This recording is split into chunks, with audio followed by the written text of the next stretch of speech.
সুরে সুর বেঁধেছে জ্যোৎস্না বিনা নিদ্রাবিহীন শশী। আমি নইলে মিথ্যে হতো সন্ধ্যা তারা ওঠা, মিথ্যে হতো কাননে ফুল ফোটা। রবীন্দ্র সৃষ্ট নবজাগরণের নারী চরিত্ররা কেবল মমতাময়ী নয়, তারা ব্যক্তিত্বে স্বাধীন চেতা, প্রগতিশীল। আজও সমাজে যখন নারীদের অবহেলা, বৈষম্য, পরাধীনতার মুখোমুখি হতে হয়, সেখানে রবীন্দ্রনাথের সৃষ্ট নারীরাই হয়ে ওঠে প্রেরণা, হয়ে ওঠে এক নতুন আলো। বধূ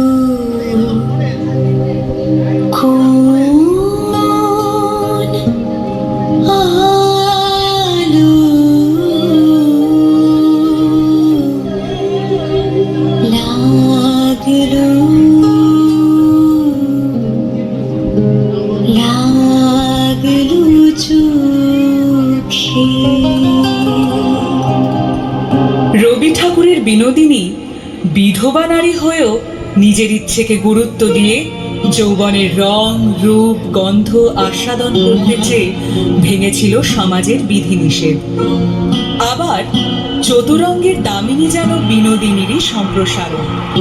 পুরুষতন্ত্রকে বুড়ো আঙুল দেখিয়ে রবি ঠাকুরের কলমে সে বৈধব্য কাটিয়ে নতুন ভাবে শুরু করেছিল জীবন, নতুন জীবন সঙ্গীর সঙ্গে।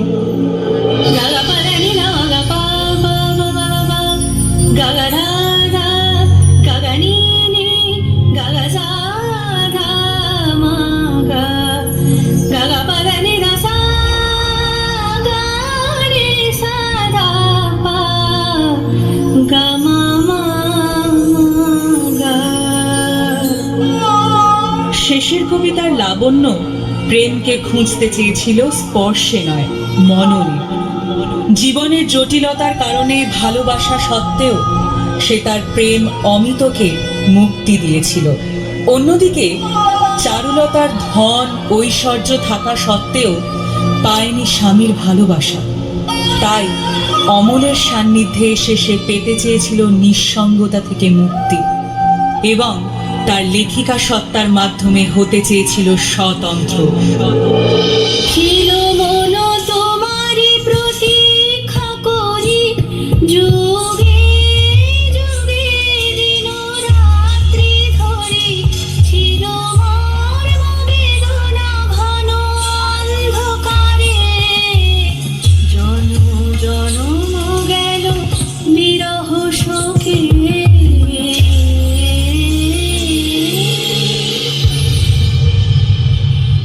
প্রকৃতি সে অস্পৃশ্য, সমাজের চোখে অবহেলিত, কিন্তু তার মধ্যে দিয়ে রবি ঠাকুর প্রকাশ করলেন এক নারীর গভীর আত্মমর্যাদা ও মানবিকতা, যে সামাজিক বিভেদের ঊর্ধ্বে গিয়ে অর্জন করল স্বীকৃতি।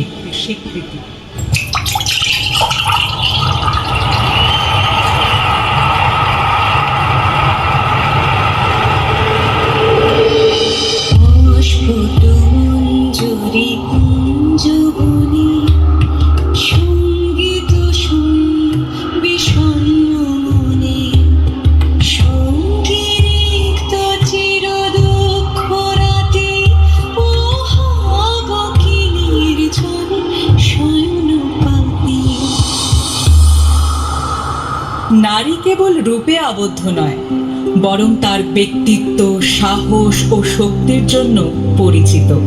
পুরুষের মতো লালিত হলেও চিত্রাঙ্গদাকে তার নিজের নারী পরিচয় ও অধিকারের জন্য লড়াই করিয়েছেন রবি ঠাকুর, যা আজও করে চলেছে অনেক নারী।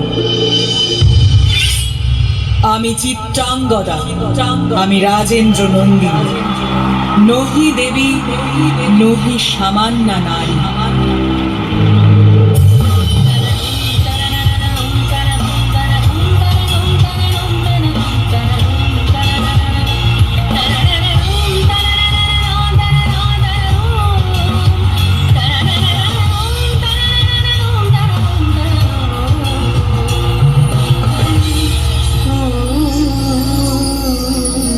রবি ঠাকুর বুঝিয়েছেন নারী স্বয়ং সিদ্ধা, তারা কারোর ওপর নির্ভরশীল নয়, বরং তাদেরই উপর দাঁড়িয়ে আছে পরিবার, এই সমাজ, এই দেশ, এই গোটা পৃথিবী।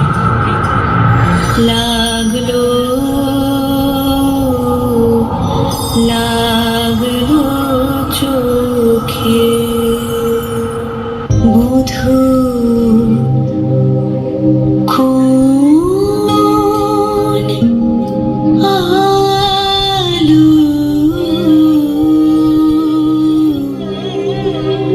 লাগলো লাগলো চোখে।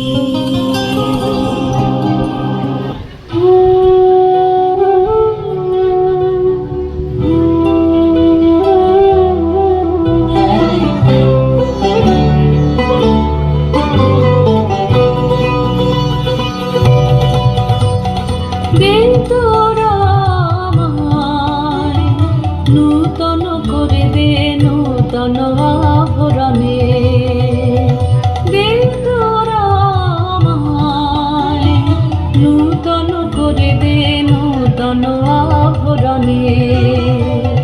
হেমন্তের অভিসম্পাতে রিক্ত কিঞ্চন কানন ভূমি, বসন্তে হোক দৈন বিমোচন নবলাবণ্য ধনে। শূন্য শাখা লজ্জা ভুলে যায় পল্লব আবরণে।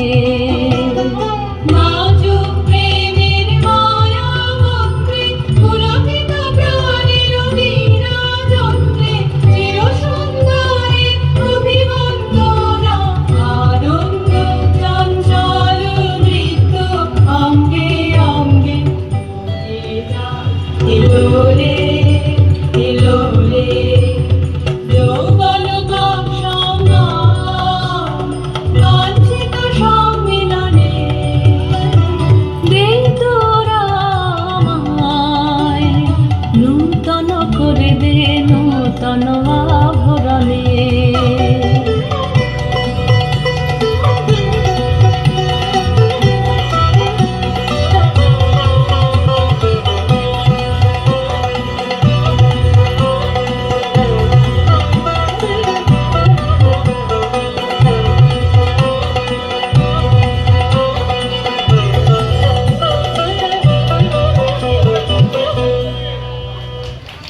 সম্মেলন